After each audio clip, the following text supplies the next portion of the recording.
It's our favorite time of the show, Simeon Sees It, where we talk all things from football to fashion with Buccaneers great Simeon Rice. You know, Sim talks a lot, and there has been a lot of talk about Antonio Brown with his suspension for using that fake vaccine card coming up to an end this week. Mike Edwards, too. But AB gets the headlines. Bruce Arians has said zero tolerance policy for this kind of stuff. That's right, and Brown has been a big part of the offense when active. So, Sim, do you think what he brings to the table is worth distractions of what's happening off the field?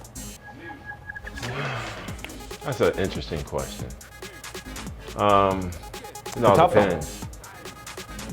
It all depends, really. For this team, I don't think so, because they're already right there. It's a Super Bowl contending team with them. It's a Super Bowl contending team without them.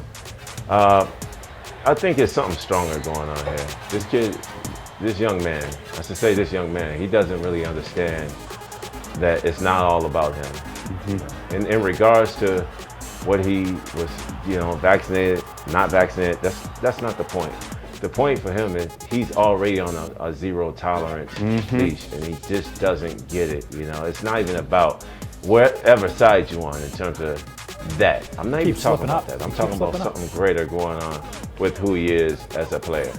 Yeah, and it's worth mentioning that Bruce Arians said that he is going to come out with a statement eventually, but he did not want to do it this week as to be a distraction for the game tonight. Well, if there is someone who knows a thing or two about distraction. That's not good. That's right. Doesn't smell good. So we're wondering what's going to happen there. But a guy who knows a thing or two about distractions might be Jacksonville head coach Urban Meyer. He's out of the job there in Jacksonville. So, the Jags are on the prowl for a replacement. Yet again, as Sim brought up earlier, whoever gets that job, it's not going to be easy. But one name getting a lot of attention, Bucs offensive coordinator, former Jags QB Byron Leftwich. Sim, it makes a lot of sense on paper, but do you think he's ready for this kind of job specifically that's pretty hard to win in that place in Jacksonville? Not easy. Listen, every coach, even before this coach, the last few coaches, have gotten what? They all got fired. This is a terrible job to take for Byron. This isn't the job to take. No, it's a great opportunity. We all know that. But regardless if you got girls out there shaking, they twerking on you at a wing house or you kicking play, regardless of what happened, it all ends bad. You don't have to necessarily, the other coaches wasn't getting that done. They just have bad records. And that's what it really comes down to. It's really not about the antics or the things that happen, because things happen that have never came out. But the one thing that they all have in common is a losing record.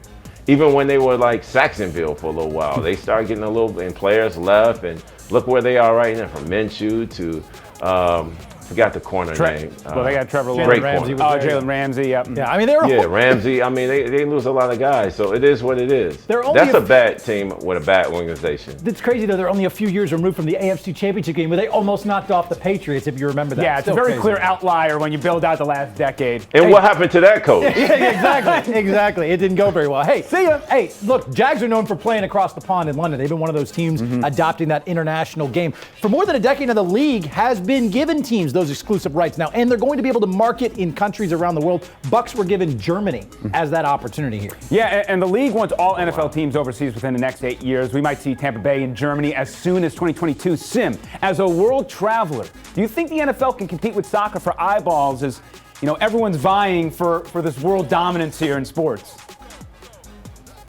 No, I do not think the NFL can compete with soccer. I hope that's not what the goal is. I hope it's just to be a disturbance in the market, to create a level where they can compete at the highest level and get eyes on the game, much like they did with the NFL Europe, and grow the game there. I think it's more of that in what it's supposed to be, is to go out there, much like the NBA did, and just garner some eyes on the game where they're able to build the game so the game continue to grow.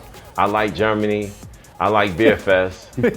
I'm glad they got it over there. I would love to go there and be an ambassador. Let's do some football camps. Let's go, fellas. We're bringing the Blitz on the road in Germany next year. We already got that in the works. All right, Sim, a new movie coming out called Home Team. It's about Bountygate, starring Kevin James as Saints head coach Sean Payton.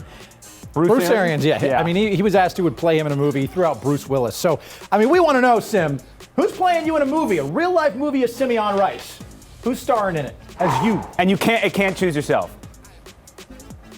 I wouldn't choose myself. Yeah.